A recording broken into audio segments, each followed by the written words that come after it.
না দাদা।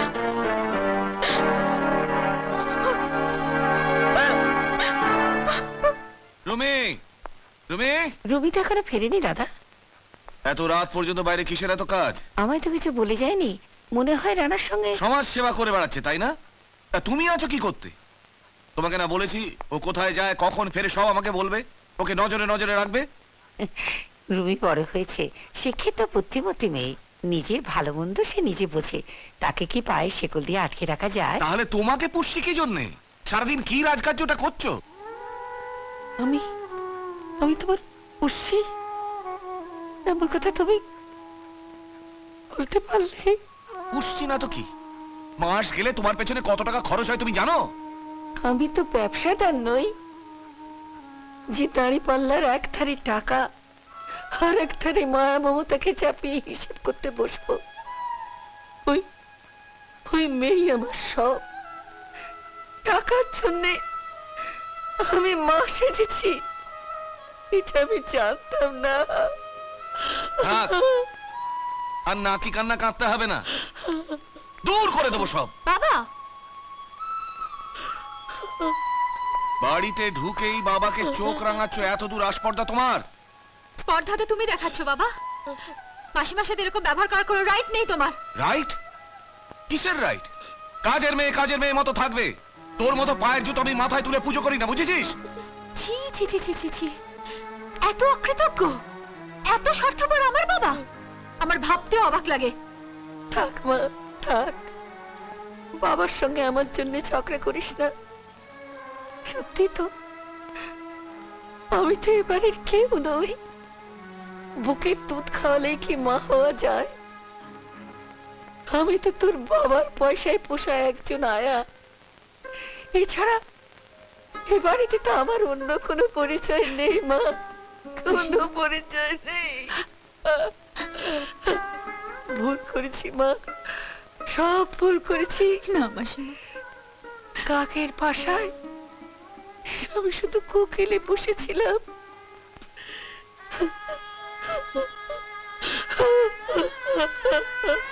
বাবা, বাবা, মাসিমার কাছে তোমায় ক্ষমা চাইতে হবে। ক্ষমা? কাজের মেয়ের কাছে ক্ষমা? কাজের মেয়ে? এগুলো দেখেছো? এগুলো তোমার বিয়ের কার্ড। সামনের সপ্তাহে তোমার বিয়ে, আর তুমি চলে গেলে ওকে আমি একদিনও এখানে রাখবো না, ঘাড় ধাক্কা দিয়ে বার করে দেবো। সেই নমুনা আজকে ওকে বুঝিয়ে দিলাম। ও বুঝেছি, স্বার্থ ছাড়া তো তুমি এক পাও চলো না। কি বলতে চাস তুই? কিছুই না, বলছিলাম আমার বিয়েটাও তো তুমি স্বার্থের জন্যই দিচ্ছ। মানে? মানে যতদিন আমি দিল্লিতে ছিলাম ততদিন আমি তোমাকে ভালোভাবে চিনতে পারিনি, কিন্তু এখানে এসে আমি বুঝতে পেরেছি একটা মুখোশের আড়ালে তোমার আসল ভয়ঙ্কর চেহারাটা লুকিয়ে আছে। রুমি, স্বার্থ ফুরিয়ে গেছে বলে আজ মাসিমাকে বাড়ি থেকে দূর করে দিতে চাইছো? এমএলএ হয়ে পলিটিক্যাল পাওয়ার হাতে পেয়ে আখের গোছাবার জন্য একজন শ্রদ্ধেয় ব্যক্তি শিবতোষ বাবুর মতো লোকের ছেলের সঙ্গে আমার বিয়ে দিতে চাইছো। তুমি বাবা নয়, বাবা নামে কলঙ্ক। আপনি আপনি আমাকে চিনবেন না রায়বাবু, আমি কাবেরীর বাবা। ও, রণজয়ের কাছে আপনার সব কথা শুনেছি আমি। আমার আবার সর্বনাশ হয়ে গেছে। কি হয়েছে? আমার ছোট মেয়ে অনুকে গুন্ডারা তুলে নিয়ে গেছে। রায়বাবু, আপনি আমাকে বাঁচান। আপনি কাঁদবেন না, আপনি থানায় যান। আমি রণজয়ের বাবার কাছে যাচ্ছি, খুব ইনফ্লুয়েন্সের লোক, একটা ব্যবস্থা হয়ে যাবে। বাবা, কাবেরী, কাবেরী, বাবা কি হয়েছে মনুর? কাবেরী, তুই বেঁচে আছিস মা? আমি ভাবতেই পারিনি আবার কোনোদিন তোকে দেখতে পাবো। বাবা, মনুকে কারা ধরে নিয়ে গেছে? জানি না মা, শুধু জানি যে গুন্ডারা এসে আমাকে শাসিয়ে গেছে।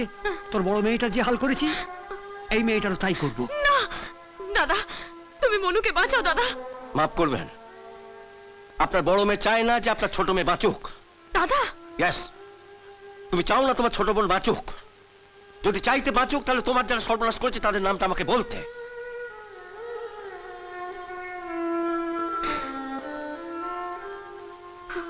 কাবেরী, বল বল মা, কাবেরী কি হলো? বল মা। I am sorry. দাঁড়াও দাদা, যাদের ভয় এতদিন চুপ করেছিলাম তারা যখন আজ আমার বোনকে তখন আমি বলবো, আমি সব কথা বলবো। ভোটার লিস্ট মিলিয়ে বাড়ি বাড়ি ঘোরাই ছিল আমার কাজ। লিস্ট মিলিয়ে আমি মালোপাড়ায় পৌঁছলাম। বাড়িতে কেউ আছেন? দরজাটা একটু খুলুন। কি ব্যাপার, এত হাল্লা কিসের? আমি ইলেকশন কমিশন থেকে আসছি, ভোটার লিস্ট মেলাবো। উঠুন তো, সব ভোট ফোট দেওয়ার মতো ফালতু টাইম আমাদের নাই। বাইরে গণতান্ত্রিক দেশে থাকেন আর ভোট দেবেন না? ফালতু ভাজারাং বন্ধ করুন তো। গণতন্ত্র বোঝাবার জন্য দেশে আরো 80 কোটি লোক আছে, যান তাদের কাছে যান, ফুটুন তো।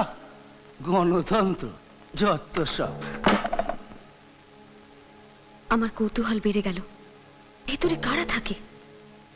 আমি বাড়ির পিছন দিকে চলে গেলাম। চুপার, এক পিস মাল সরালে বস একেবারে কাঁচা খেয়ে ফেলবে। কথাটা মনে রাখিস, সমস্ত মাল যাবে পাঞ্জাব, কাশ্মীর আর বাংলাদেশ। সাবধানে তোল, দেখিস যেন পড়ে না যায়। কি করলি? খুব সাবধান।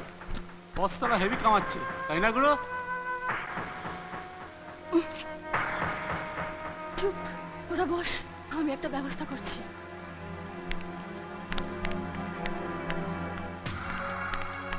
বাঁচান দিদি, বাঁচান আমাদের। চল শিগগিরই। এই বাবলু কোথায়? শিগগিরই বেটাকে ধর, দেখ চল। ওই তো মেয়েটা পালিয়ে গেছে, আয় তাড়াতাড়ি।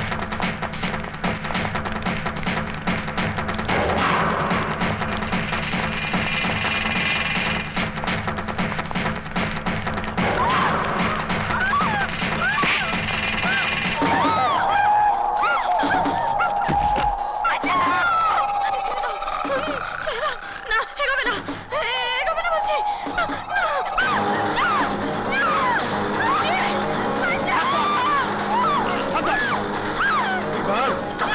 এইবার তুমি কে বাঁচাবে? কর।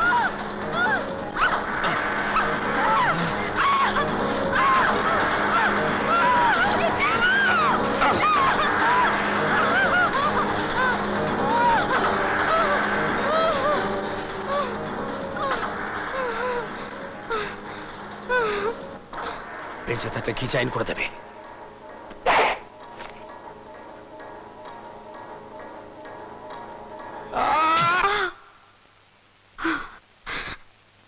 তারপর আমার আর কিচ্ছু মনে নেই। জ্ঞান ফেরার পর শুনেছি রণজয় বাবু আমাকে হাই রোড থেকে তুলে এনেছিলেন। দিদি, ওই রণজয় দার জন্য মনু? তোকে আবার ফিরে পেলাম। মনু, তুই তোকে না ধরে নিয়ে গেছিল? না, বাবাজি বলল ওটা নাটক। নাটক? হ্যাঁ, অবনীশদার আমি দুজনে মিলে এই নাটকটা তৈরি করেছি যাতে তুমি মুখ খোলো। কাবেরী, ভালো করে ভেবে আমার প্রশ্নের উত্তর দাও। দোতলার জানলায় যাকে দেখেছিলে সে কি তোমার চেনা, মানে আগে কোথাও দেখেছিলে? আবছা অন্ধকারে একবারই আমি মুখটা দেখেছি, তবে মনে হলো মুখটা যেন আমার চেনা। কারণ কারণ বোধহয় বীরপুরেই এর আগে আমি লোকটাকে দেখেছি, কিন্তু কোথায় কখন ঠিক বলতে পারবো না। এখন দেখলে চিনতে পারবে? পারবো। আচ্ছা, ওই কি দলের পান্ডা? হ্যাঁ। আচ্ছা, অন্য ছেলেগুলোকে চিনতে পারবে? ছেলেগুলোর নাম আমার আজও মনে আছে দাদা। বল্টু, পল্টন, বোদে, পাবলা, লোকটা এই নামগুলো ধরেই ডাকছিল। মনে হচ্ছে ওদের মধ্যে একটাকে আমি চিনি।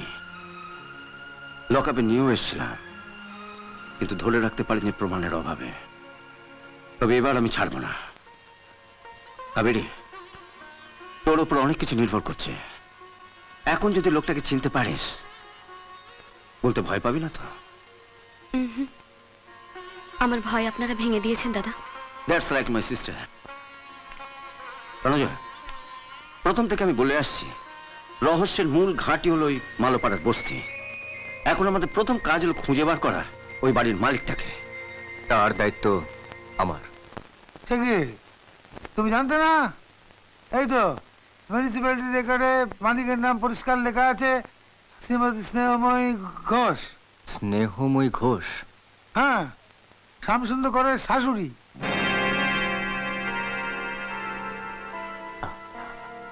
আমি চলি কাকাবু। সে কি যাবে কি? বসো বসো। আমার বাবা কিরম আছেন? বাবা ভালো আছেন, আমার একটু তাড়া আছে, আমি চলি। হ্যাঁ।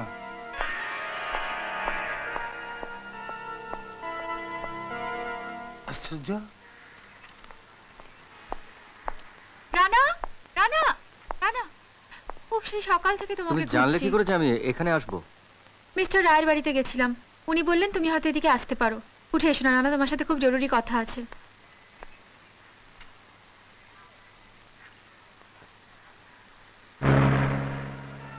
রাগ করো না প্লিজ। আচ্ছা, আমায় একটা খবর দিতে পারবে? কি? মালোপাড়ায় তোমার দিদিমার কোনো বাড়ি আছে? তাই নাকি? জানি না তো। তোমার বাবা কোনোদিনও কিছু বলেনি? বাবা আমার সাথে ভালো করে কথা বলে না নানা, খুব খারাপ ব্যবহার করে। বাবা আমার গায়ে হাত পর্যন্ত দিচ্ছে।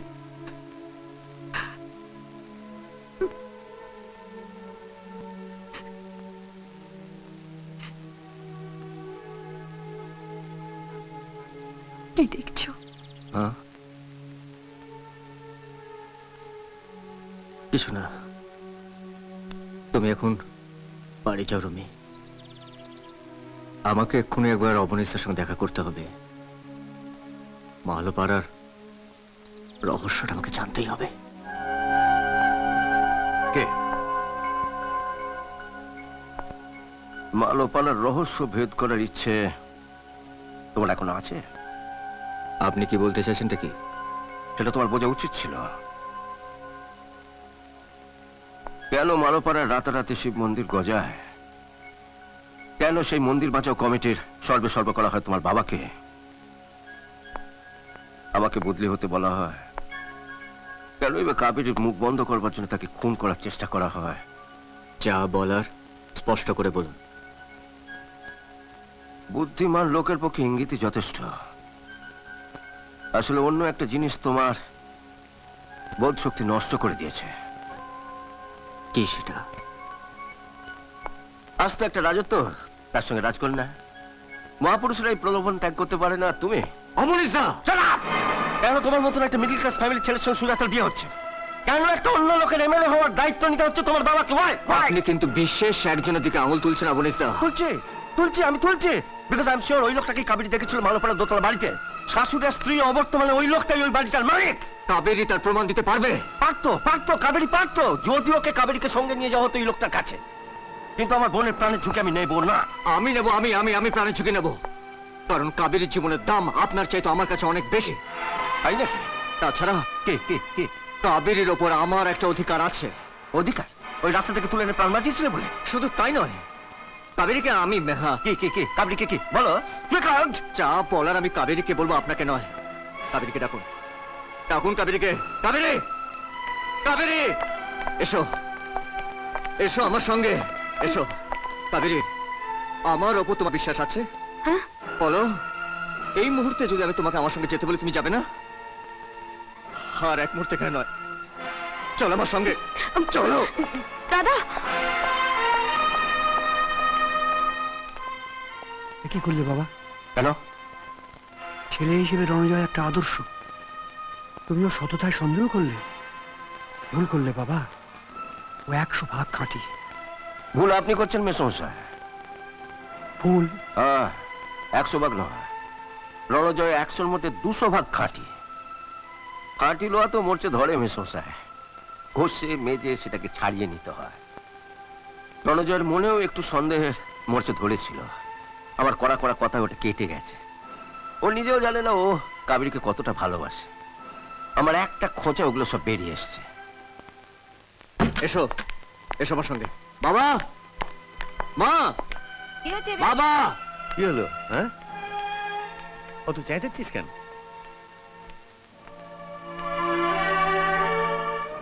এই মেয়েটি কে?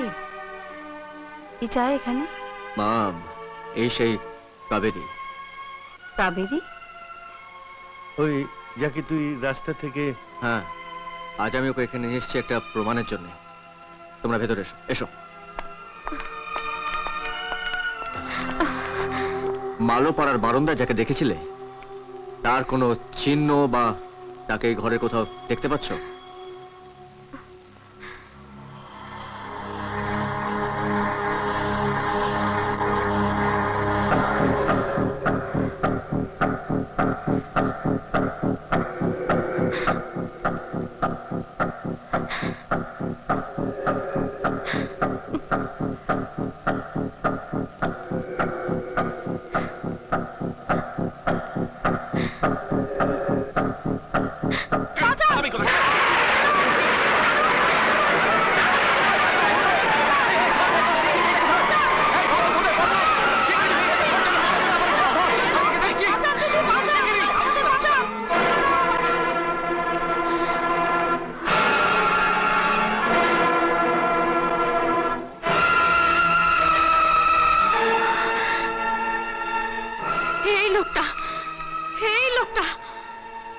কাবেরী, যা বলছো ভেবে বলছো তো? হ্যাঁ হ্যাঁ ভেবে বলছি। এই লোকটাকেই দেখেছিলাম, এই লোকটাকেই দেখেছিলাম। কি বলছো কি? হ্যাঁ বাবা, যার জন্য আজ ওর এই অবস্থা, কদিন পরে লোকটা আমাদের বাড়ি আত্মীয় হতে চলেছে। কি বলছো তোমরা এসব? আমি বুঝতে পারছি না। হ্যাঁ আমি সব বলছি, তুমি বাইরে চলো, এসো। এই ফটো আবার কবে তুললেন? এ তো আপনার সেই সম্বর্ধনার ফটো দাদা। আমি তো ফটোগ্রাফারকে বলেই রেখেছিলাম, এবার এই ফটো জিরেক্স করে হাজার হাজার কপি আমি বীরপুরে বিলি করব। কেন? কেন কি বলছেন দাদা? আপনি স্বয়ং আমার পাশে আছেন, সেটা আমি পাবলিককে জানাবো না? একটা ভোটও দেখবেন অন্য বাক্সে পড়ছে না, আমি তাহলে ড্যাং ড্যাং করে জিতে যাব। বন্ধুগণ, আমি এই প্রথম কোন নির্বাচনী সভায় এসেছি কিছু বলার জন্য। আমরা ভোট দিই কেন? এলাকার, দেশের মানুষের মঙ্গলের জন্য। কিন্তু কি দেখছি চারদিকে? খুন, জখম, রাহাজানি আর সাধারণ মানুষের সম্পত্তি লুটপাট হচ্ছে। কিন্তু এ নিয়ে রাজনৈতিক নেতাদের কোনো মাথা ব্যথা নেই। তাদের একটাই চিন্তা, ভোট। দাদা দাদা আসল কথায় আসুন, আমার কথা বলুন। বলছি বন্ধুগণ, আজ একটা জ্বলন্ত উদাহরণ আমি আপনাদের সামনে তুলে ধরব। এই বীরপুরের উদাহরণ। ভদ্র, পরোপকারী, সম্ভ্রান্ত মানুষের মুখোশের আড়ালে জঘন্য ক্রিমিনালদের নাটের গুরুর স্বরূপ আজ আমি আপনাদের কাছে তুলে ধরব। আজ থেকে কিছুদিন আগে একটি মেয়েকে এই বীরপুর শহরের রাস্তায় ক্রিমিনালরা বলাৎকার করে, খুন করবার চেষ্টা করে। তারপর ভাগ্যক্রমে সে বেঁচে যায়। কিন্তু কি তার অপরাধ? তার অপরাধ, সে নাটের গুরুর কীর্তিকলাপ ধরে ফেলেছিল। আজ সেই লোকটার মুখোশ আমি খুলে দেব। বলুন কে সেই লোক? বলছি, আপনারা জেনে যান, সেই ক্রিমিনালদের নাটের গুরু, জঘন্য দেশদ্রোহী, আজ আপনাদের ভোট প্রার্থী এই শ্যাম সুন্দর কর। বাবা বাবা বাবা বাবা, তুমি তোমার বাবাকে হাসপাতালে নিয়ে যাওয়ার ব্যবস্থা করো। সব সুন্দর ব্যবস্থা আমি করছি। বাবা বাবা বাবা, আস্তে আস্তে আস্তে।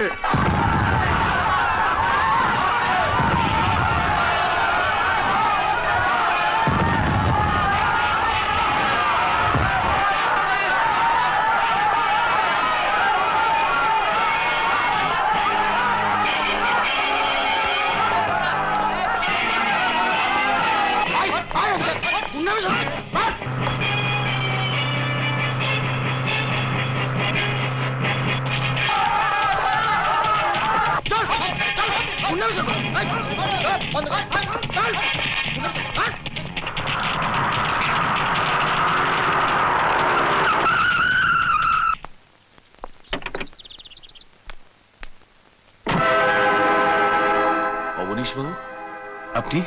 শিবতোষ বাবুরা এত বড় উপকারটা করে এলেন, আমরা তো উচিত আপনাকে কিছু একটা উপহার দেওয়া। খবরদার এক পায়ে এগোবে না, তাহলে আমি গুলি চালাবো। খবরদার এক পায়ে এগোবে না, তাহলে আমি খুন করতে বাধ্য হবো। Don't move, don't move.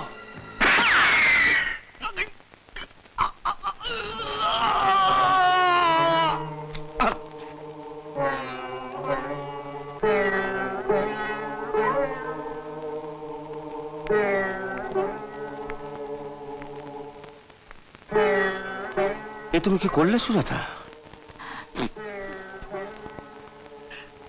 জন্মদাতার ঋণ তো সন্তানকে শোধ করতে হয়। আমি আমার বাবার পাপের বোঝার কিছুটা ভার নিলাম। রানা, এই এই সমাজে ধর্ষিত মেয়েদের কেউ সম্মান দেয় না। লোকের চোখে তারা আবর্জনা। যার প্রাণ বাঁচিয়েছিস, প্রাণ প্রতিষ্ঠা করেছিস, তাকে তাকে যোগ্য সম্মান দিস।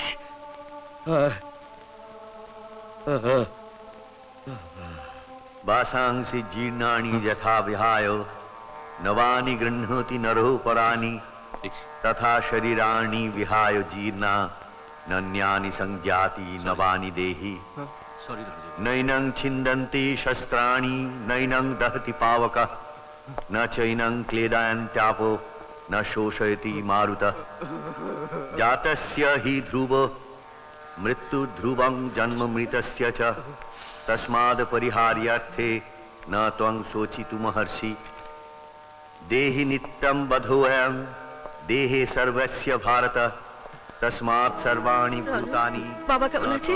शोचितुमर्हसि। বাবা কেমন আছে? আমাকে একবার দেখতে অন্তত দিত না।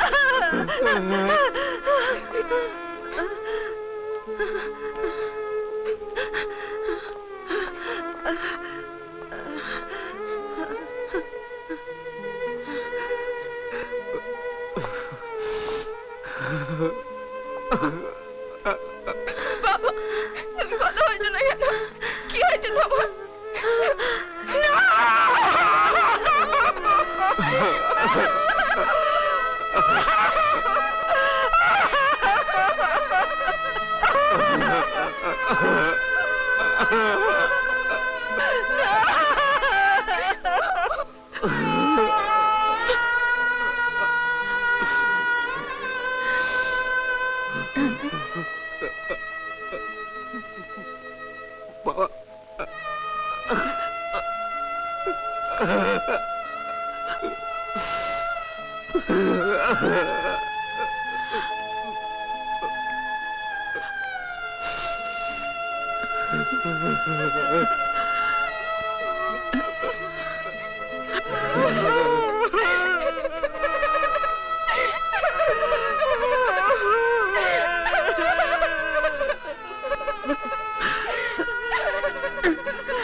ভেবেছিলাম সারা জীবনের সুখ দুঃখের সঙ্গী হয়ে তোমার পাশে থাকবো, কিন্তু কিন্তু হলো না। আমি জানি আমি পরিস্থিতিতে তোমার পাশে আমার থাকা খুব দরকার, কিন্তু রানা ওরা যে আমার জন্য অপেক্ষা করছে না। ওরা কারা? এক্সকিউজ মি, সুজাতা দেবী, এবার আপনাকে যেতে হবে। কোথায় নিয়ে যাবে? I am sorry to say, Sujata Devi তার বাবাকে গুলি করে হত্যা করেছেন। What?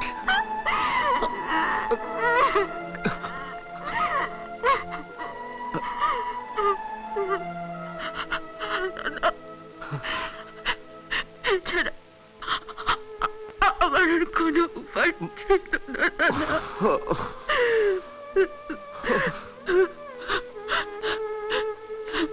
বিবেকের দায় অনেক অনেক দায়িত্বের জন্ম দেয় রানা। তাই আমি জানি না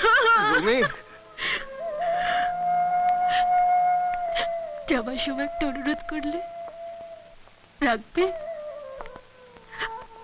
আমাকে আমাকে যদি সত্যি কোনোদিন ভালোবেসে থাকো, আমার আমার বিশ্বাসকে মর্যাদা দিয়ে থাকো, তাহলে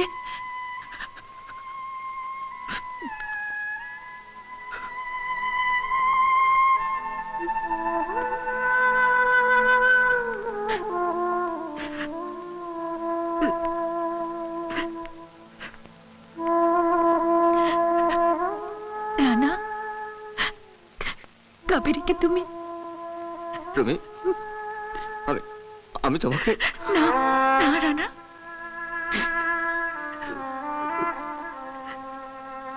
কাবেরী কাবেরী অসহায়। এই সমাজ কাবেরীকে গ্রহণ করবে না রানা। তুমি তুমি ওর প্রাণ প্রতিষ্ঠা করেছো রানা। তুমি পারো ওকে একমাত্র মর্যাদা দিতে।